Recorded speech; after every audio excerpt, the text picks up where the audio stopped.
Last couple of வீக்ஸாக இல்லை, அதுக்கும் மேலே உங்கள் இன்ஸ்டாகிராம் ஃபீட் முழுக்க சில கிரிப்டிக் மெசேஜஸாக தான் இருக்குது. அப்புறம் உங்கள் ஸ்பீச்சில் கூட நீங்கள் அடிக்கடி சில பேட் டேஸ் பற்றி பேசிகிட்டு இருக்கீங்க. உங்களுக்கு தப்பு இல்லைன்னா hopefully you are all right. நான் ஃபென்டாஸ்டிக்கா இருக்கேன். என்ன பார்த்தா உங்களுக்கு எப்படி தெரியுது? அதாவது நேற்று ஒரு போஸ்ட் போட்டீங்க, ஒரு ரஃப் இயரை கடந்து வந்தீங்க, ஆனால் இப்போ ஃபேப்லஸாக இருக்கீங்கன்னு. ஆமா, அது உண்மைதான், அது உண்மை. அதனால தான் இன்னைக்கு என்னால் இவ்வளோ ஓப்பனாக ஹாப்பியாக பேச முடியுது. ஸோ நான் இப்போ ஒரு வெரி குட் ஸ்பேஸில் இருக்கேன். நம்ம கிரேசி கல்யாணம் பண்ணப்போ இந்த மாதிரி ஒரு ஸ்பேஸில் இருந்திருக்கலாம்னு தோணுது. இன்னும் கிரேசியாக இருந்திருக்கும், ஆனால் அப்போ இல்லை. இப்போ நான் ஒரு குட் ஸ்பேஸில் இருக்கேன்.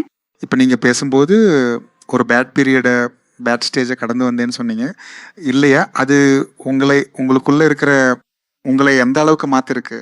அதாவது ஒரு புது அனுபவம் மாற நீங்கள் கடந்து வந்த அந்த பேட் டேஸ் எந்த அளவுக்கு ஹெல்ப் பண்ணுச்சு? நிஜமா வார்த்தையால சொல்ல முடியாது. நீங்க என் லைஃப்பை பார்த்தாலே புரிஞ்சுப்பீங்க.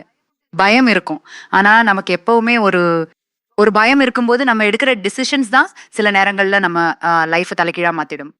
ஸோ நான் அதை நம்புறேன். அந்த பயம் இது ஒரு சிக்னல். இந்த உலகம் உங்களை சேலஞ்ச் பண்ணுது. மேபி இந்த சேலஞ்ச் ஒர்க் ஆகலாம். ஸோ நான் இதை விட்டு கொடுக்க மாட்டேன். யாரும் இதை விட்டு கொடுக்கணும்னு நான் நினைக்கல. ஆக்ட்ரஸ் அனுபாமா மற்றும் விக்ரமோட மகனான த்ரூ விக்ரம் 2 பேருமே இப்போ பிரேக்கப் பண்ணிட்டதாகவும், டாக்ஸிக் ரிலேஷன்ஷிப் இனிமேல் எனக்கு தேவையில்லை, அதுலேருந்து நான் வந்துட்டேன், பல கஷ்டங்களை நான் சந்திச்சிருக்கேன் அப்படின்னு சொல்லிட்டு பல சுவாரஸ்யமான விஷயங்களை ஷேர் பண்ணியிருக்கிறதா சில விஷயங்கள் எல்லாமே சோஷியல் மீடியாவில் வைரல் ஆகிட்டு இருக்கு. அதாவது சில நாட்களுக்கு முன்னாடி அனுபாமா பரமேஸ்வரன் ஒரு போஸ்டர் ஷேர் பண்ணுறாங்க. அதில் சில நேரத்தில் உருப்படாத சில விஷயங்கள் அப்படியே பாதியில் விட்டுட்டு நகர்ந்தா நம்ம வாழ்க்கையில் நிம்மதி கிடைக்கும். இன்னைக்கு ஒரு வழியாக அந்த நிம்மதி என்ன தேடி வந்துருச்சு. இனிமே இந்த வாழ்க்கை என்னோடது. நான் என்ன பேசணும், எப்படி வாழணும், நான் என்ன பண்ணணும்ன்றத நான் தான் முடிவு பண்ணுவேன். ரொம்ப நாளா என் மனசுக்குள்ள பூட்டி வச்சிருந்த ஒரு விஷயத்த இன்னைக்கு நான் ஓப்பனா சொல்லி ஆகணும். இத்தனை நாளா அதை என்ன வெளியே சொல்லக்கூட சுதந்திரம் இல்லாம இருந்துச்சு. ரொம்ப எமோஷனலா ஒரு போஸ்டர் ஷேர் பண்ணியிருந்தாங்க. அண்ட் ஒரு வழியா காயமெல்லாம் ஆறிடுச்சு, இனிமே நான் எனக்கான வாழ்க்கையை வாழ போறேன் அப்படின்னு எல்லாம் கூட சொல்லி புது வாழ்க்கையை சேர்ஸ் அப்படின்னு சொல்லியிருந்தாங்க. ஸோ இந்த நாளையில் டாக்ஸிக் ரிலேஷன்ஷிப்பை பற்றி அடிக்கடி போஸ்டர் தொடர்ந்து அவங்க இன்ஸ்டாகிராமில் ஷேர் பண்ணிட்டு தான் இருக்காங்க.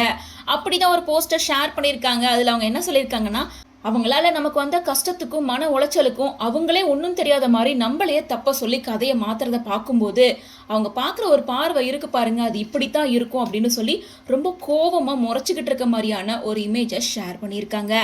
அதாவது இன்ஸ்டாகிராமில் ஒரு ரீல் வருது. நம்ம ஆம்லன் நம்பின ஒரு ஆள் கடைசியில் ஒரு தரம் கெட்ட கேவலமான குணம் படித்த பொம்பளை பொறுக்கி அப்படின்னு தெரிய வரும்போது அது உலகத்திலே கொடுமையான ஜெண்டர் ரிவல் அப்படின்னு சொல்ல அதுக்கு ரிப்ளை பண்ண அனுபாமா என்ன சொல்லியிருக்காங்கன்னா, ரொம்ப நக்கலாகவும் கிண்டலாகவும் ஒரு எமோஜியை போட்டிருக்காங்க. ஆமாம், நீங்கள் சொல்கிறது 100% உண்மை, எனக்கும் இதே நிலைமை தான் அப்படின்னு சொல்லி அவங்க மனசுக்குள்ளே இருக்க ஒட்டுமொத்த குமுறலையும் வெளிப்படுத்தின மாதிரி இந்த ஒரு சிரிப்பு எமோஜியை வச்சிருக்காங்க அப்படின்னு சொல்லிட்டு அவங்க ரிப்ளை பண்ண இந்த கமெண்ட்டுமே இப்போ சோஷியல் மீடியாவில் வைரல் ஆகிட்டு இருக்கு. இன்னொரு பக்கம் கர்மா 100% வேலை செய்யும் அப்படிங்கிற மாதிரியும் இப்போ த்ரூ விக்ரம் கமிட் ஆன படத்துல பிரச்சனையாகி ப்ரொடியூசருக்கு 20 கோடி ரூபாய் நஷ்டமாயிருக்குன்னு சொல்லிட்டு இப்போதைக்கு அவர் எந்த படத்துலையும் நடிக்கக்கூடாதுன்னு சொல்லிட்டு தெலுங்கு மீடியாக்கள்ல அவரை பத்தின சில சர்ச்சைகளும் போயிட்டு தான் இருக்கு. ஸோ இதை பத்தி உங்களோட ஒப்பீனியன் என்ன அப்படின்றத கமெண்ட்ஸ் மூலமா ஷேர் பண்ணுங்க.